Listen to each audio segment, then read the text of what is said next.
lá no livro de Juízes, capítulo 6. Livro de Juízes, capítulo 6.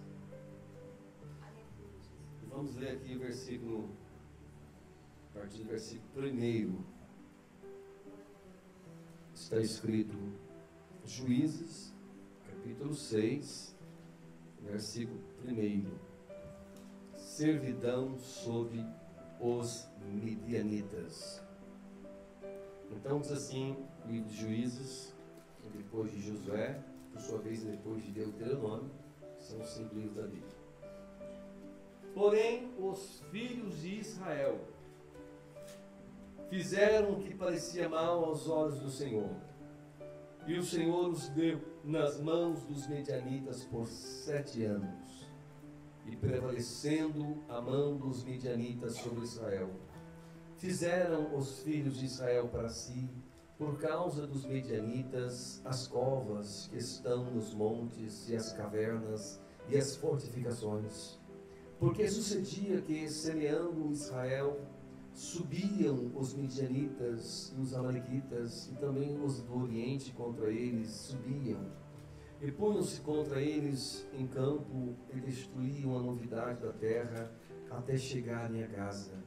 E não deixavam mantimento em Israel, nem ovelhas, nem bois, e nem jumentos. Porque subiam com seus gados e tendas, vinham como gafanhotos em tanta multidão que não se podiam contar, nem a eles, nem os seus camelos, e entravam na terra para os destruir. Assim Israel empobreceu muito pela presença dos midianitas. Então os filhos de Israel clamaram ao Senhor, e sucedeu que, clamando os filhos de Israel ao Senhor por causa dos midianitas, enviou o Senhor um profeta aos filhos de Israel, e lhes disse: assim diz o Senhor, o Deus de Israel. Amém? Vamos ler mais outro versículo mais à frente. Glória a Deus. Versículo 11. Então o anjo do Senhor veio e assentou debaixo do carvalho que está em Ofra, que pertencia a Joás, a Bizrita. E Gideão, seu filho, estava malhando trigo no lagar para salvar os midianitas.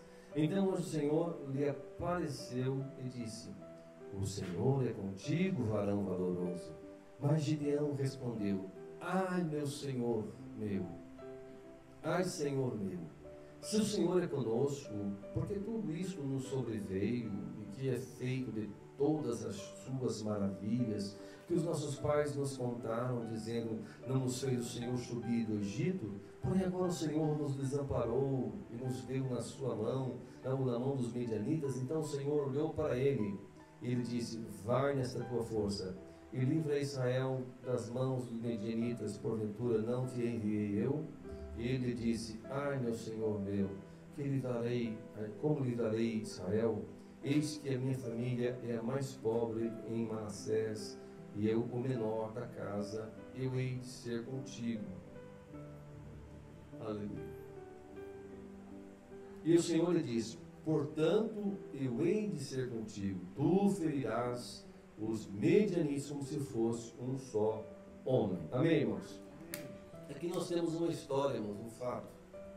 Os midianitas, pode ser os Hamas, pode ser aqueles islâmicos lá que estão também se unindo ao Hamas, pode ser o Hezbollah, são inimigos, tudo da farinha do mesmo saco. Filisteus é tudo parente, tudo primo. E a Bíblia diz, irmãos, que eu vou pregar esse microfone, porque domingo à noite, assim, às vezes pode incomodar, né? A voz não é tão forte como o Gilson. Eu vou tentar aqui dar uns berros aqui também. Os midianitas, ferrenhos inimigos de Israel, eles estavam presentes numa altura em que a Bíblia diz que Israel foi liberto do Egito. E quando... eu tenho que usar o microfone porque estava em gravação, desculpa. Quando Israel foi livre do cativeiro, Moisés os guiou pelo deserto.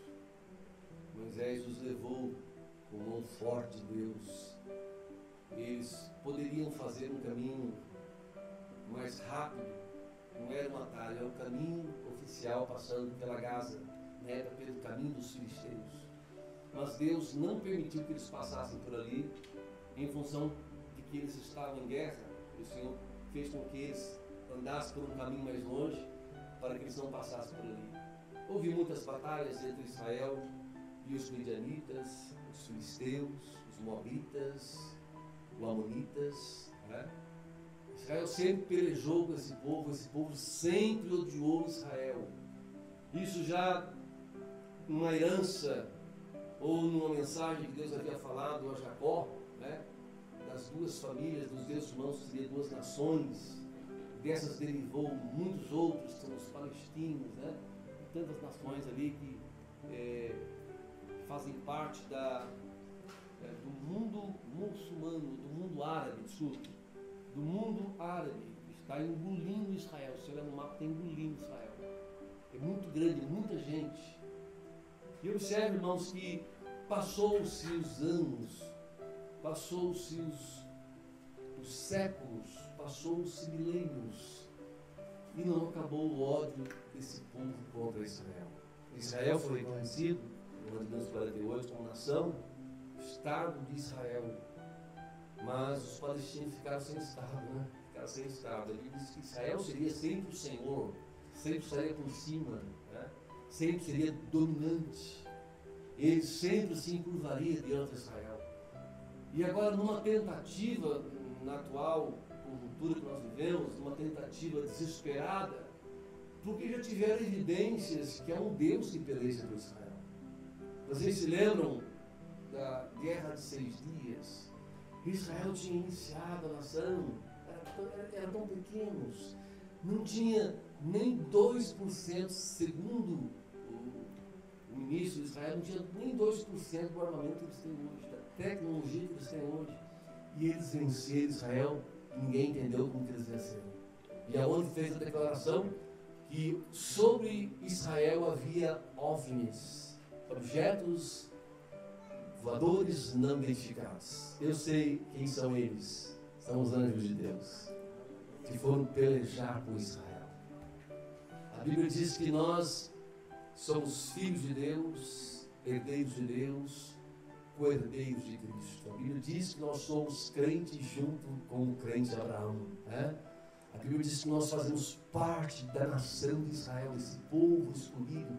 Vós sois, isso é para o Novo Testamento, vós sois nação santa, sacerdócio real, povo adquirido para anunciar as virtudes daquele que nos chamou das trevas para a sua maravilhosa luz. Então nós fazemos parte dessa nação, e essa nação, logo quando estava ainda no primeiro período, ou num período de juízes, da judicatura, isso depois de cruzar o deserto, depois de tomar posse da terra prometida, eles estavam já habitando nessas terras. Eles haviam despojado os jebuseus e tudo que é zeu que morava ali. Deus arrancou aquelas pessoas de lá, Deus os matou, e Deus deu esta terra aos filhos de Israel. Promessa que ele havia dado a Jacó, a Abraão e a Isaac. Eu lembro que Jacó, caminhando para Arã, a Bíblia diz que, cansado do caminho, ele estava numa fuga de seu irmão, e ele, indo para Arã, ele para, cansado, o sol estava se pondo, e ele resolveu descansar. E ele então toma uma pedra que estava naquele lugar, e põe por sua cabeceira e dorme. E quando ele dorme, ele tem um sonho. E o sonho era que havia uma escada que tocava os céus e a terra, e um anjo subia e descia. Aleluia. E Deus falava: Jacó, vou multiplicar a sua semente. Esta terra que você está, eu prometi a Abraão, o seu avô, eu prometi ao seu pai Isaac, eu darei a sua semente. Olhe para o céu, vê se pode contar as estrelas. Olhe para a areia do mar, vê se pode contá-las. Por exemplo, se você conseguir contá-las, você vai conseguir contar a sua descendência. As promessas foram vindo: Abraão, Isaac e Jacó. E quando Jacó acordou, ele vai falar: Oh, Deus está neste lugar. Eu não sabia. Quão terrível é este lugar. Este não é outro lugar segundo, mas é a casa de Deus. E sabe qual é o nome daquilo lá? Betel, casa de Deus. E ele pega o azeite e unge a pedra e fala: essa pedra que tem imposto por cabeceiro será chamada casa de Deus. E ele fala: Senhor, eu vou fazer um voto para ti, Senhor. Se o Senhor me guardar nesta viagem, se o Senhor me der pão para comer, água para beber, vestes para vestir, me livrar de todos os meus inimigos, de tudo que o Senhor me der, eu te darei dízimo. Aleluia. Olha que extraordinário. De onde vem isso? Lá no Antigo Testamento.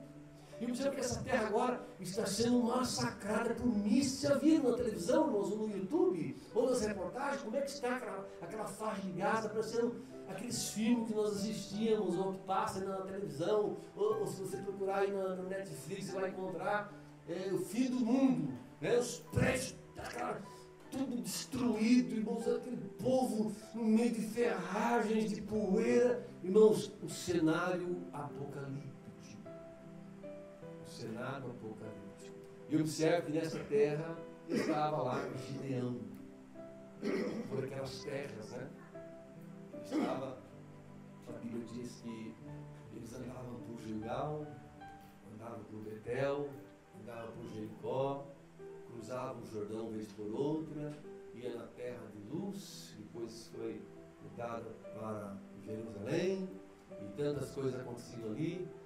E a Bíblia diz que nesse período inicial, depois da tomada desta terra, de expulsar os moradores desta terra, antes da monarquia de Israel, estavam os juízes em Israel. Desde Josué até... Quem foi o último juiz? Foi Samuel, o último juiz de Israel. E nesse impasse está lá Gideão, malhando trigo no lagar. Mas a Bíblia diz, irmãos, que isso acontecia sempre em Israel, nesse período. Vez por outra, o povo pecava contra Deus e Deus os entregava na mão dos seus inimigos. Observe, irmãos, que isso ainda faz parte da misericórdia de Deus. E observe que Deus chama alguém que não acreditava na sua chamada. Primeiro ele questionou com Deus. O anjo primeiro apareceu, mas observe que antes do anjo aparecer, apareceu quem? Um profeta. E antes do profeta apareceu a oração de clamor do povo. Eles clamaram ao Senhor. A Bíblia diz, Israel empobreceu muito pela presença dos midianitas, então Israel clamou ao Senhor e Deus enviou um profeta. E antes do clamor, o que nós vemos no cenário que nós vemos? Eles perdendo seus gados, suas ovelhas, sendo empobrecidos, escondendo nas cavernas, nos montes, não queriam lutar, se sentindo tão fragilizados. Veio aquele espírito de temor, de covardia, eles não lutavam, eles não guerreavam, eles aceitavam ser assaltados pelos midianitas. Irmãos, nós sabemos que isso foi um fato, uma história, e o povo está aí hoje para provar a existência deles, mas isso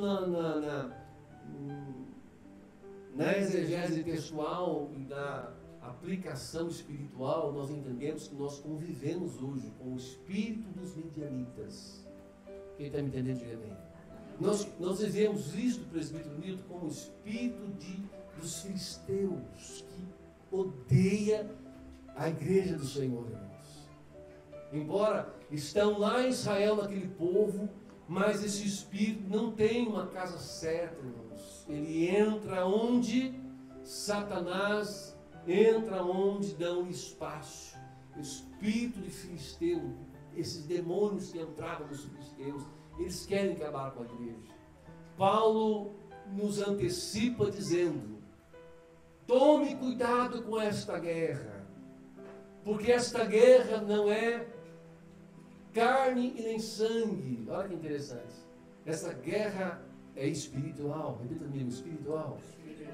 É contra os principados, contra as potestades, contra os príncipes das trevas desse século, contra as hostes espirituais da maldade nas regiões celestiais. Olhem os detalhes da Bíblia, nas regiões celestiais. Então a nossa luta não é aqui, é lá, irmãos, é lá. Nós não podemos lutar com armas da carne. Nossa luta espiritual é em oração, mas é com vigilância, é com temor, é com graça, é com a dependência de Deus, porque nós não vencemos se nós tentarmos resolver as coisas no bíceps, né, que eu não tenho muito. A gente não consegue. Sabia disso? A gente não consegue. O Gilson tem um pouquinho mais. O Nilo também tem. Nós não conseguimos resolver as coisas no braço, irmãos. Olha o que diz o profeta Jeremias. Ele diz assim: maldito o homem que confia no homem, que põe a sua força na sua carne ou no seu braço. Aparta o seu coração do Senhor, pois será como uma tamargueira no deserto. Não vai sentir quando vem o bem. Antes habitará na terra salgada e inabitável. Não percebe a bênção chega? Não percebe. Olha o que ele diz: o homem que confia no Senhor. Bem-aventurado o homem que confia no Senhor e cuja confiança é o Senhor, porque será como uma árvore plantada junto a ribeiros de águas, que estende as suas raízes, né, para os lençóis d'água, né? Não receia quando vem o calor, mas tudo que fizer prosperará. Aleluia. O versículo seguinte diz assim: enganoso é o coração mais do que todas as coisas, e perverso, quem o conhecerá? Aí Deus entra e fala: eu esquadrinho o coração, eu provo os rins, para dar a cada um segundo as suas obras. Aleluia. Observe, nós estamos falando, irmãos, da guerra de Israel com os midianitas, da fase que eles viveram em dificuldade em função das muitas mazelas que cometeram. Observe: tornou Israel fazer o que era mal aos olhos do Senhor. Você vai encontrar esse versículo muitas vezes no livro de Juízes. Mas observe que na sequência foi um assalto, foi roubo, foi perda, foi prejuízo. Depois eles clamaram. Então, é bom, antes de termos prejuízos, antes de sermos roubados, é nós clamarmos. Amém, irmãos? E antes de nós clamarmos, para não clamarmos para receber vitória, busquemos a Deus de forma voluntária. O salmista diz assim: torna a dar, Senhor, a alegria da tua salvação e sustém com espírito voluntário. Às vezes, essa predisposição que nós temos para orar é só quando a coisa aperta, irmãos. E não pode ser assim. Nós não podemos clamar a Deus só quando as coisas apertam. Como é que vamos dizer para Deus: eu te amo, Senhor, porque eu só te procuro quando eu estou em dificuldade? Deus não vai gritar isso, irmão. Deus não vai gritar. Deus quer que nós o busquemos, porque nós o amamos. Aleluia. Porque nós o amamos, nós queremos a sua presença, porque nós desejamos a sua presença mais do que qualquer coisa.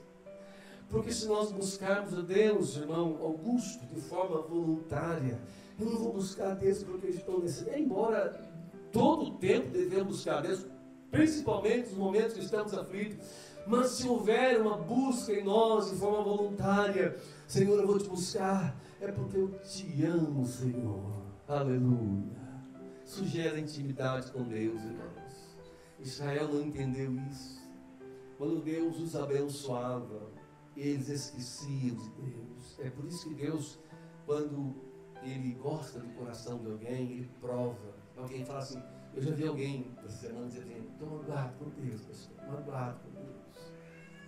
Irmãos, Deus só prova quem Ele ama.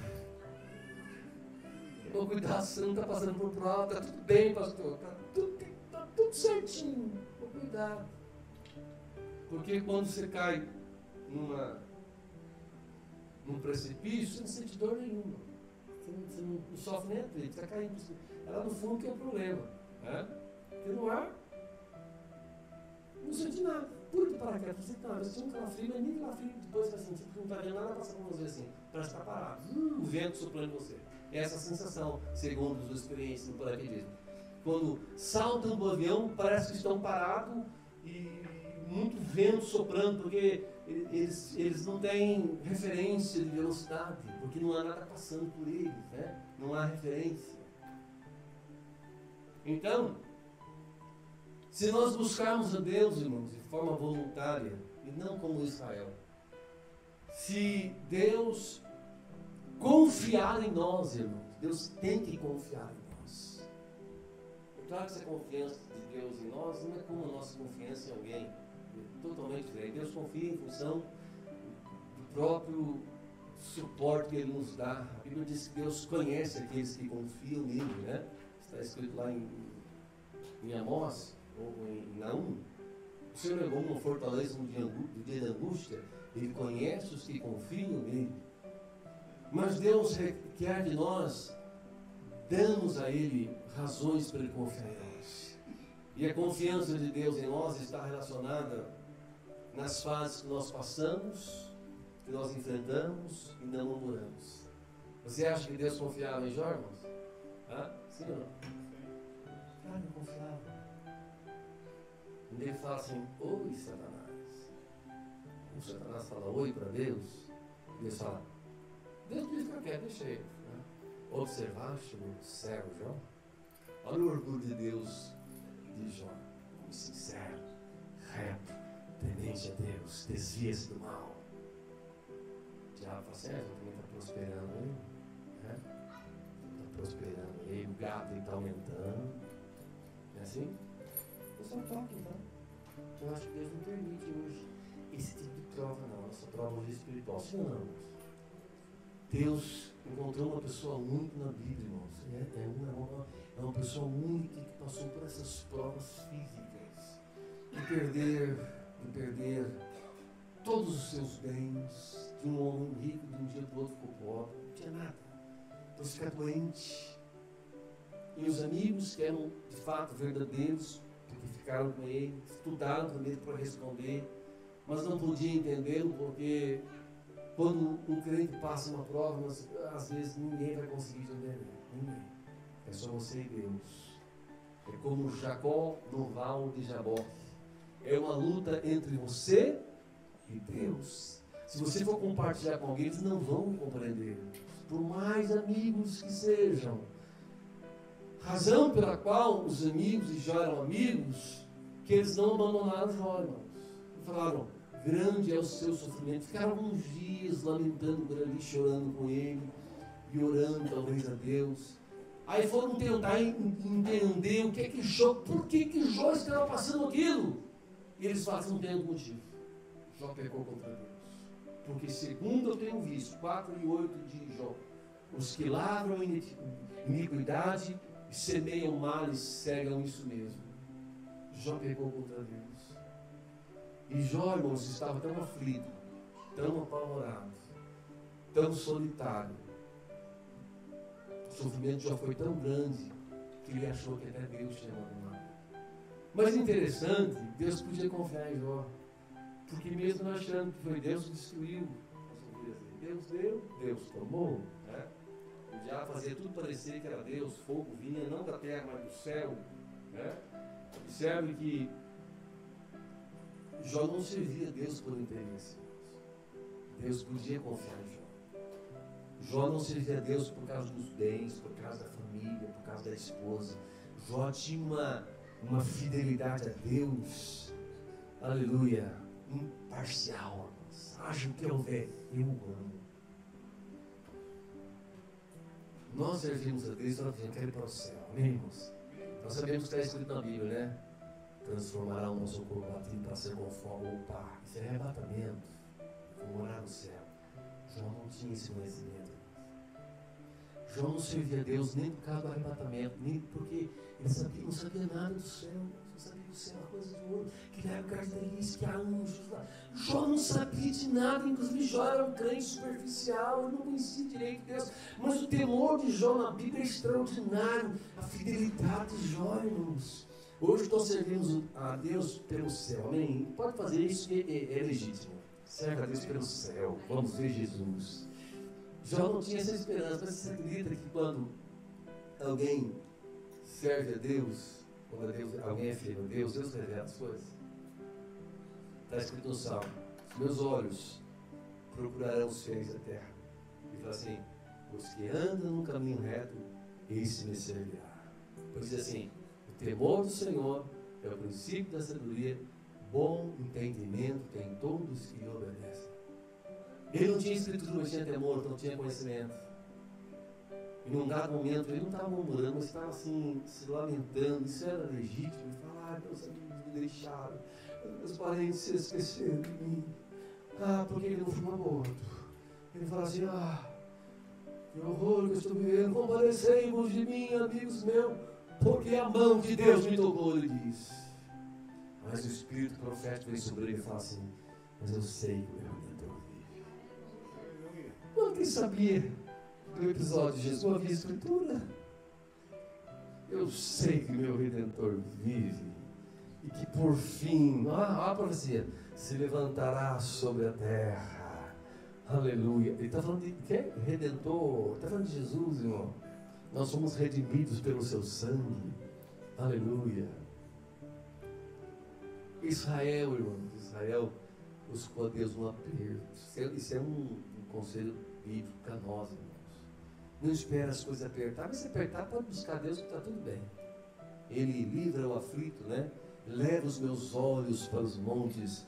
De onde me virá o socorro? Eu estou em aflito, né? O meu socorro vem do Senhor que fez. Pode clamar a Deus na aflição, mas se tiver um bocadinho de trégua, não esquece de Deus. Porque muita gente, irmãos, busca Deus nas dificuldades, nas aflições. Passou aquilo, já levanta o queixo, já se sente independente, já não precisa mais orar, né? Já não precisa mais clamar que Deus atendeu.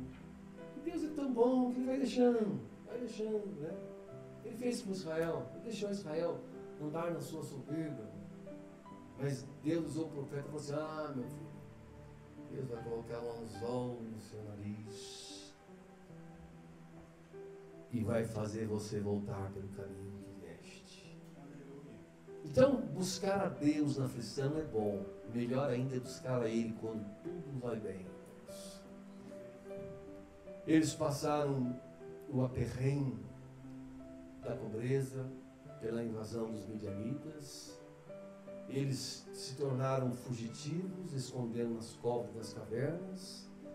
Depois se lembraram de Deus porque ficaram pobres. Pobres de tudo que você imagina. Tudo que eles plantavam, vinha lá os midianitas e roubavam deles. E eles clamaram ao Senhor. Aí diz o texto: o Senhor mandou um profeta. Repita comigo: um profeta. Nós queremos um anjo, né, irmãos? Eu mando um anjo aqui, Jesus. Nós temos que entender que antes do anjo vem o profeta. Não, mas esse irmão tem menos cultura do que eu tenho mais estirpe. Irmãos, ouça o profeta. O profeta vem te ajudar, te auxiliar. O profeta vem dizer para você o que você tem que fazer. Eu só ouço se for anjo. O anjo, eu só falo com Deus. Se ouvirmos o profeta, Deus manda o anjo. Olha o nível que estava Gideão, irmãos. Deus não foi nos maiorais de Israel. Deus foi no mais pequeno.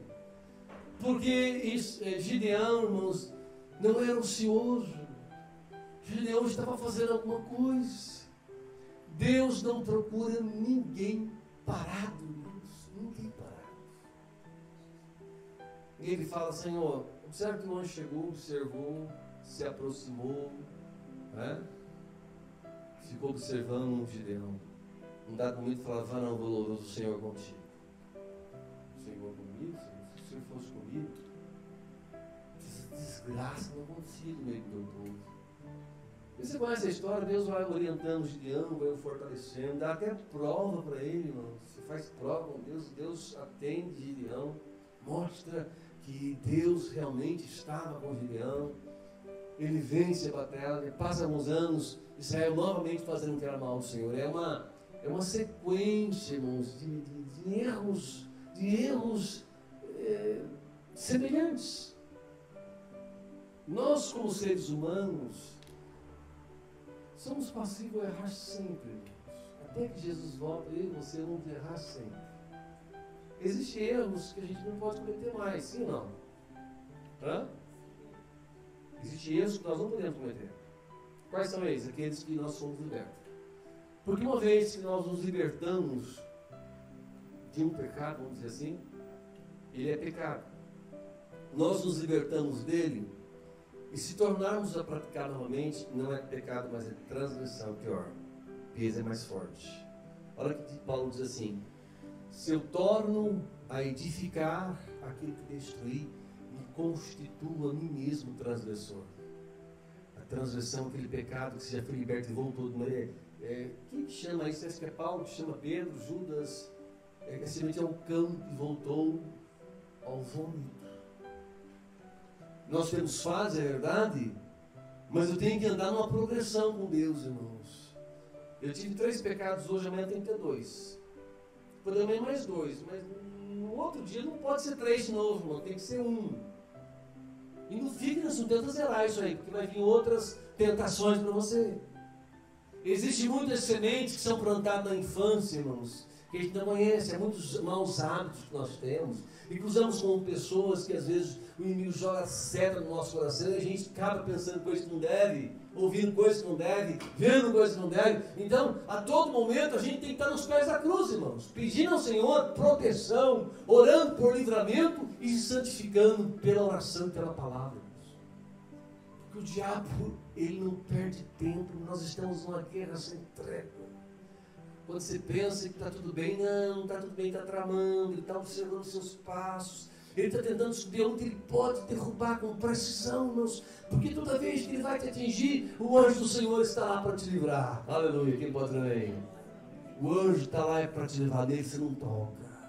Então ele procura brecha, ele procura legalidade, porque o diabo só pode entrar onde nós abrimos porta. Legalidade. Israel sempre dando legalidade ao diabo, irmãos. Passa todo o período de juízo. Você conhece a história de Sansão, um juiz, irmãos, perdeu a presença do Espírito Santo, quando ele achou que ainda estava com ele. Havia uns reis de Israel, quem é que foi perfeito, irmãos? Israel sofrendo, e observe que vai até o ano de 606. Deus abominava uma prática dos judeus que eles não deixavam. Deus, desde o início desse povo, Deus falara com eles: não encurvarás diante de outros deuses. E eles encurvavam. E observe que o diabo, irmãos, ele sabe que você sabe que você não pode tocar ali, você não pode entrar ali. Então ele nunca vai fazer essa proposta com você. Ele faz outra proposta e através da outra ele pega você. Então o que acontecia? Deus havia falado com Israel para eles não se misturarem com o povo, porque o povo tinha práticas abomináveis, que eles não podiam andar com esses povos, com os filisteus, com os moabitas, com as amonitas, com os povos das montanhas, com aquelas nações que praticavam atos que entristeciam muito o coração de Deus. E eles não entravam lá porque sabiam que aquilo era abominação.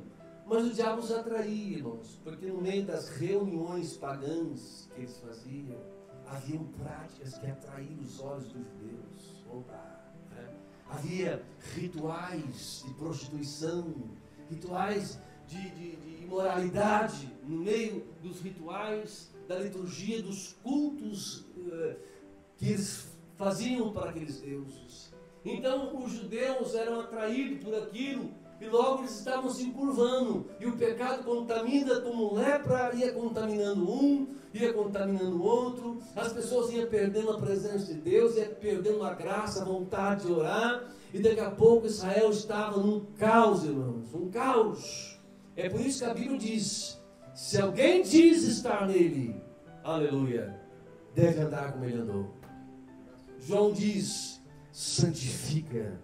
Jesus quem diz, né? Santifica-vos na verdade, a minha palavra é verdade. João diz: e qualquer que tem nele essa esperança, purifica-se a si mesmo como é puro.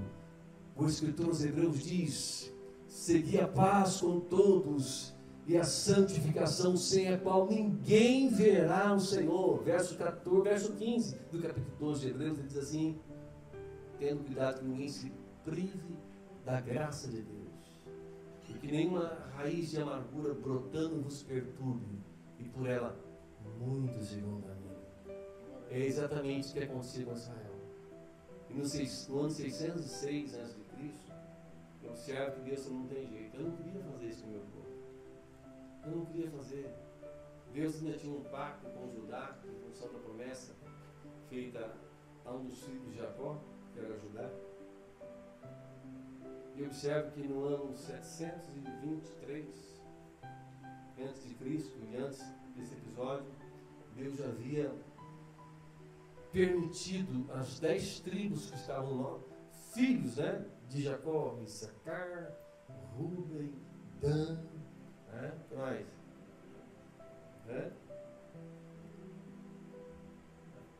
Naftali. Os filhos de Jacó se tornaram tribos, foram dizimados, foram misturados, foram espalhados em função da desobediência dos reis que estavam no poder das 10 tribos. Desde Jeroboão até Oséias, o último rei de Israel, das 10 tribos de Israel. Mas Judá houve reis que temiam o Senhor. E a Bíblia diz que Deus sempre conserva o seu pacto. E porque houve reis que temeram a Deus, que ouviram a Deus, embora outros não ouviram, mas por estes, Deus ainda resolveu dar oportunidade para que a sua palavra fosse cumprida. Nós vemos Jeremias, nós vemos Ezequiel logo a seguir, nós vemos Daniel já no cativeiro. O cativeiro foi o meio que Deus arrumou para extirpar aquele mal da vida de Israel. Observe que há uma situação aqui, irmão, você vê o desespero de Deus por libertar Israel. A gente não conhece, não tem ideia o quanto Deus nos ama, irmãos. Quanto Deus é apaixonado por nós, irmãos. Nós somos feitos por Ele. Nós somos gerados por Ele. Deus é apaixonado pela sua criação. Quando nos tornamos filhos em função da aceitação, nós somos a menina dos olhos de Deus. E fala, ninguém nos toca. Nós não compreendemos esse amor. Nós temos dificuldades, porque somos seres humanos. Mas o amor de Deus é imensurável. Como posso dizer? Transcende a expectativa do entendimento humano. Por mais que você tenha que entender, nós vamos compreender isso aí no céu, irmãos. Paulo falando do amor fala, hoje vemos em parte, em parte. Mas quando ele se manifestar, nós o veremos face a face. Assim como ele é, nós o veremos. Aleluia.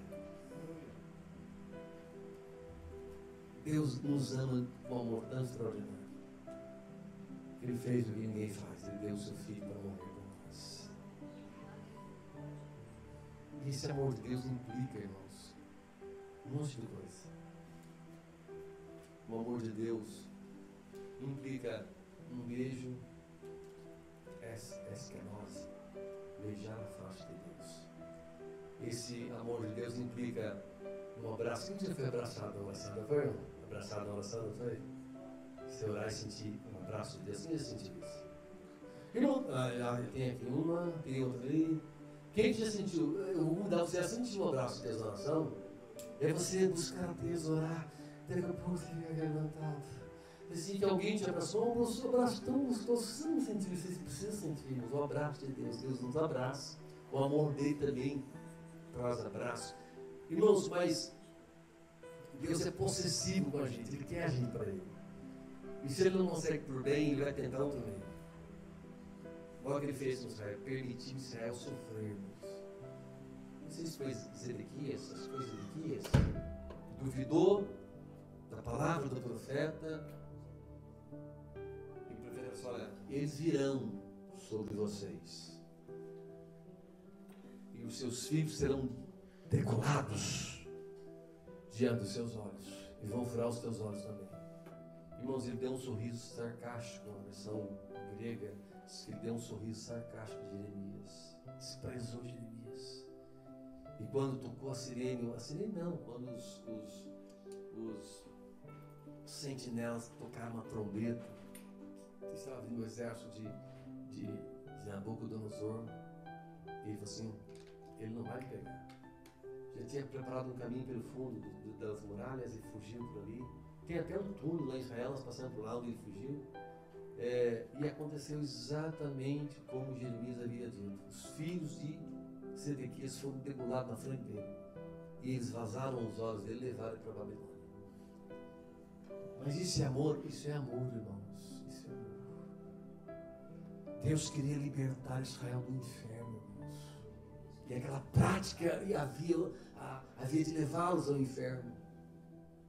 Depois eles saem do cativeiro, depois de 70 anos eles saem do cativeiro.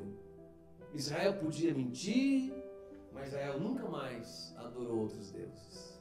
Deus os libertou daquela prática. Nós estávamos dizendo aqui, irmãos, há práticas que nós não podemos tornar a errar novamente. O pecado na vida do cristão não tem que ser acidental, repita comigo, acidental. Porque se for premeditado, a consequência é maior.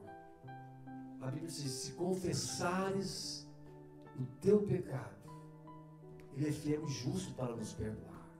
João diz, temos um advogado junto ao Pai, Jesus Cristo o justo. Ele é a propiciação pelos nossos pecados.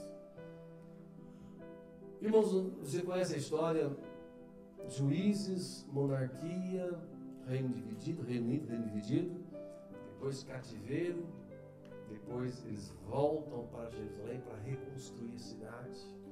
Há 3 reconstrutores, ou 3 que lideraram caravanas para restaurar os muros, restaurar o templo, restaurar a lei de Deus. Passa 400 anos de silêncio, Deus resolveu não falar com o povo. Pois vem o tempo de Jesus. O império de Alexandre corroborou para o advento de Cristo, helenizando os povos com a fala grega. Jesus chega num cenário que ele podia pregar em grego, todo mundo entendia ele, irmãos, todo mundo entendia. Paulo viajou pela Grécia, foi na Capadócia, andou pela Galácia e foi naquelas regiões de Panfilha e entrou na Europa. E ele pregava em grego e todo mundo podia entendê-lo, porque o mundo foi preparado para o advento do cristianismo. Aí se passa 2000 anos, cá estamos nós. Israel nesta guerra terrível contra os filisteus. Eu não consegui guardar tudo, foi tão rápido, mas os palestinos são os filisteus. A palavra P é trocada por F, o F é trocada pelo P, o é a mesma coisa. São os filisteus, estão na guerra contra Israel. Você sabe o que implica Israel hoje no advento de Cristo? Jesus diz assim, olhai para a figueira. A figueira é Israel. Repita comigo, a figueira é Israel. Israel é o relógio de Deus, irmãos.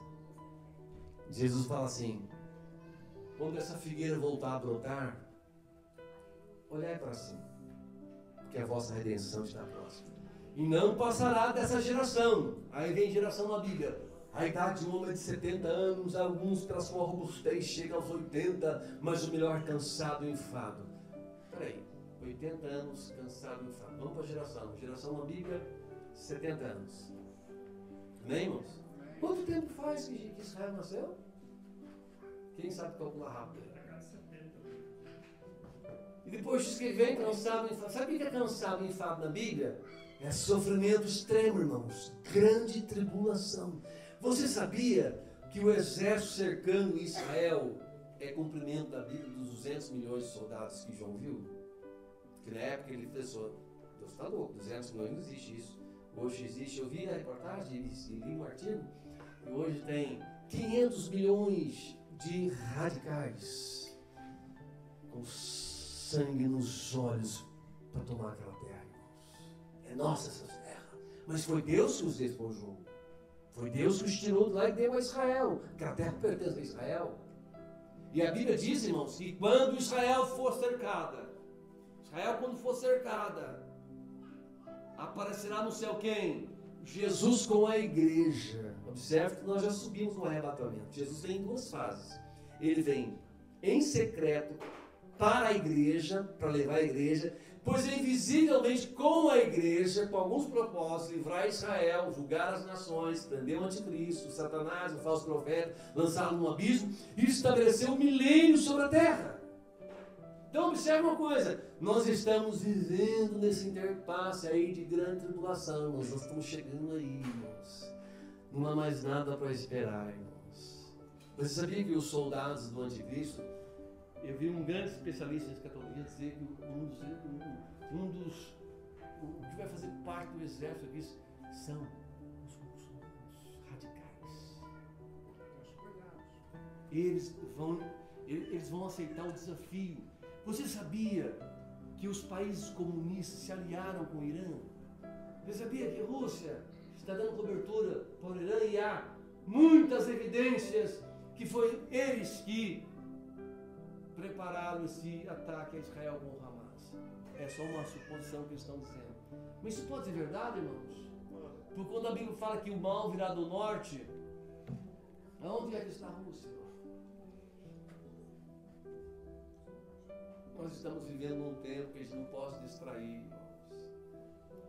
O livro tenta distrair com tantas picuinhas, com tanta coisinha, com tanta infantilidade, com tanta coisa que não vale a pena, irmãos, a gente se desgastarmos, porque a gente distrai, tira os olhos de Jesus. O salmista falou assim: os meus olhos estão fitos no Senhor, porque Ele tirará os meus pés da rede.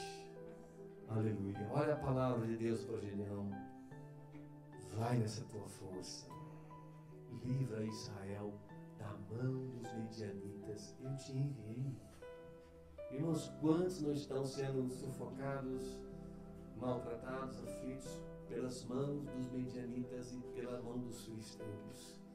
Irmãos, é só a igreja de Jesus capaz de enfrentar esse exército das trevas, irmãos. Nossa luta é nas regiões celestiais, é com oração, é com vigilância, é com palavra profética, é com a palavra de Deus nos nossos lábios e com o sangue de Jesus que nós vencemos essas entidades, essas potestades do inferno. Amém, irmãos? Fique de pé em nome de Jesus. Aleluia.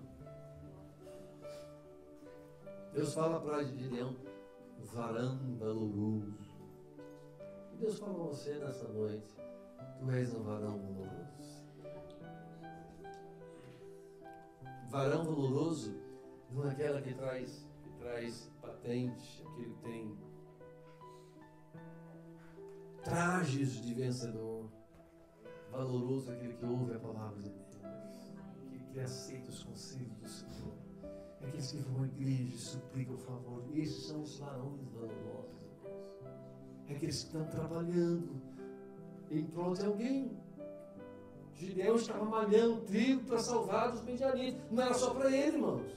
Ele estava preocupado com as pessoas. E foi isso que mexeu com a atenção de Deus. Varão valoroso, havia tantos varões em Israel, mas fui atrás do menorzinho. Todo mundo julgava o menor, inclusive eu sou o menor, Senhor. O menor da minha casa, minha tribo é a menor, Benjamim. Deus falou: não, você foi escolhido para livrar Israel.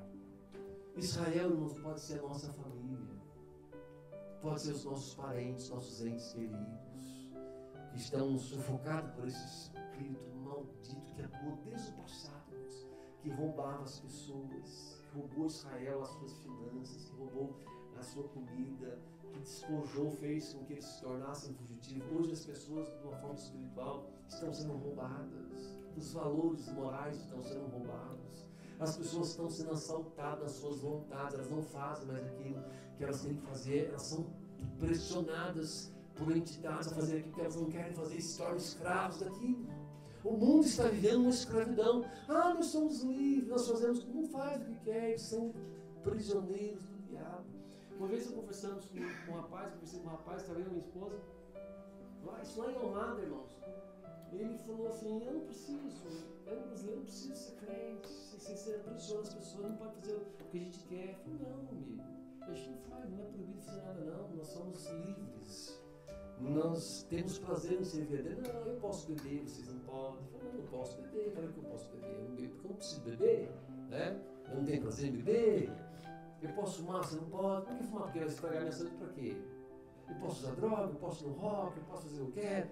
Pois é por isso que você é preso, ele não concordou comigo. Irmãos, eu comecei a dar ouvido à voz do Espírito Santo e pedi ao Espírito para me orientar como falar com ele. E eu fui ouvindo ele falando, mas eu não estava escutando ele, estava escutando Deus. E daqui a pouco ele começou a desabafar. Falou, eu preciso te ajudar. Não, ele não conseguia ver o abismo que ele estava, a escravidão que ele estava. Assim, o mundo anda assim, mas não consegue ver o quanto estão presos. O diabo tenta enganá-los para que eles não vejam a situação que eles estão, para que eles não busquem a Deus, a verdade, a libertação. Jesus já disse, conhecereis a verdade e a verdade vos libertará. Aleluia. Vamos orar, irmãos, vamos orar. Vamos clamar ao Senhor. Vamos estar juntos aqui à frente, vamos orar juntos aqui. Vamos buscar. Nós temos o prazer de ter duas senhoras aqui. Eu não sei, você já teve uma vez? Não? Não? E você também não teve? Primeira vez? São da nossa terra? Ou da terra dos meus avós aqui? Hã? São do Brasil? Sim. É do Nordeste? Eu. Amazonas, é no Norte, né? Você? Sou de Brasília. Brasil, capital do Brasil. Sejam bem-vindos. É um prazer ter conosco. Os irmãos querem dar boas-vindas, as duas irmãs. Seu nome é? Andréia. Andréia? Joyce. Andréia, não esqueça o nome da irmã da minha esposa. Joyce, você vai guardar. Os irmãos são Joyce e André. Seja bem-vindo em nome de Jesus. Vamos orar ao Senhor, irmãos. São convidadas da irmã Rosa. A irmã Rosa é uma bênção. Glória a Deus. Regiane, então é Joyce, Andréia e Regiane. É um prazer tê-la conosco, viu? Você e as criancinhas, tem um que está com você, né?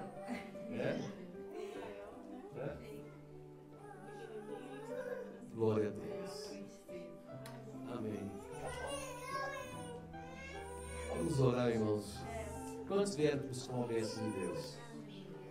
Ele tem bênção para nós, irmãos. Vamos orar. Presbítero Nilton. Vamos estar orando aqui, pastor Gilson. Vamos estar orando. Nós vamos ungir os irmãos. Os olhos, irmãos. Aleluia. Sinta a presença de Deus aqui, irmãos. Presta uma palavra de adoração. Ele quer ser adorado, irmãos. Deus, ele gosta de ser adorado. Adora ele agora. Deixa o Espírito Santo te mover. Pura manda.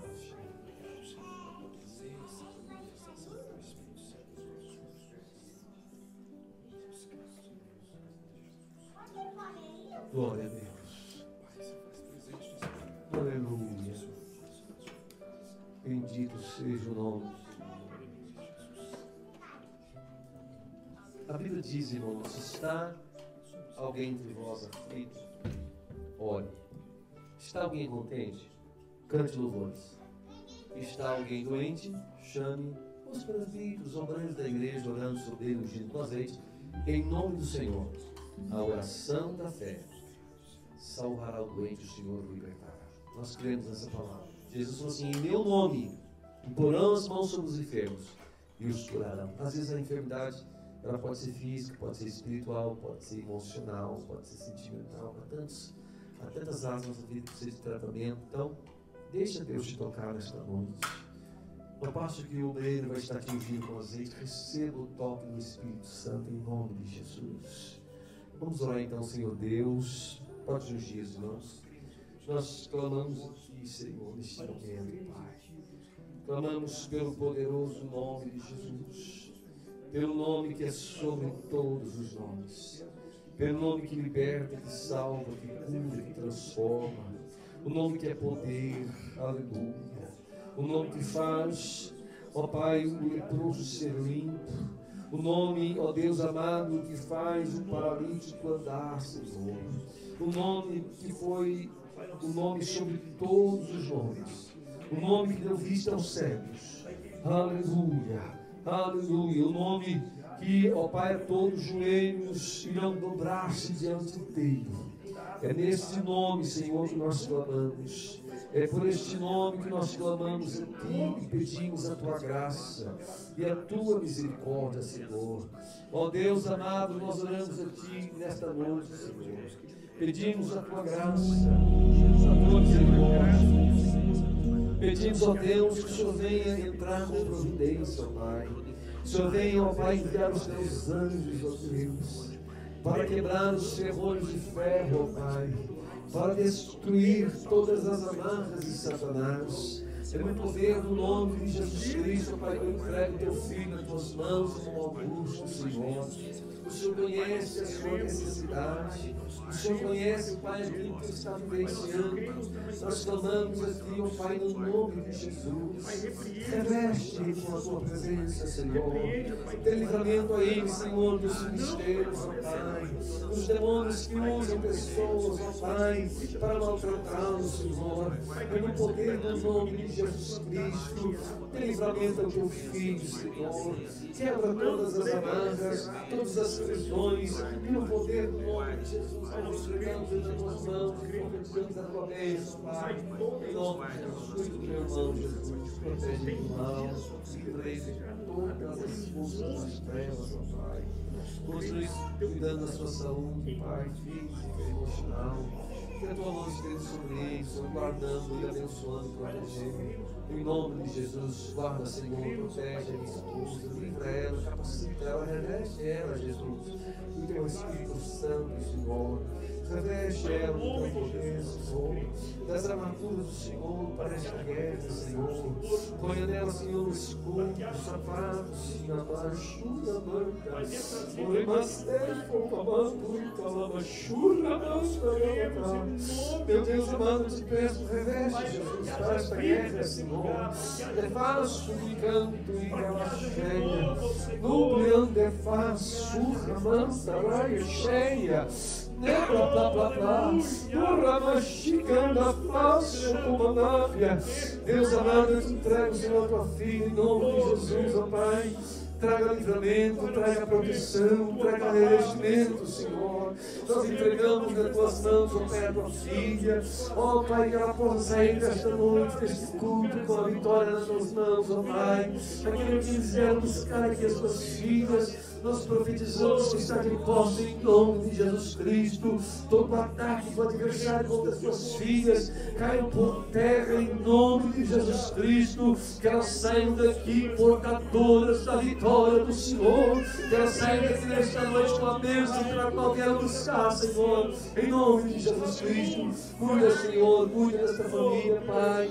Cuida, Senhor, do Davi, cuida da Sarinha, cuida da tua filha, a irmã, Jesus, em nome de Jesus. Cuida do pastor Gilson, com a terra, uma sai, com a manta, uma chuva, uma cheia, em nome de Jesus. Protege teu filho, Senhor, com autoridade, lá no seu trabalho, bata aí, Senhor, de todos os ataques de Satanás, ó Pai. Eu entrego nas tuas mãos em nome de Jesus. Nós oramos, Pai. Eu oro, Senhor, para cada crente que hoje não pode estar aqui, no nosso culto de manhã, todos que estiveram aqui, Senhor, para cada membro desta igreja, para cada congregado.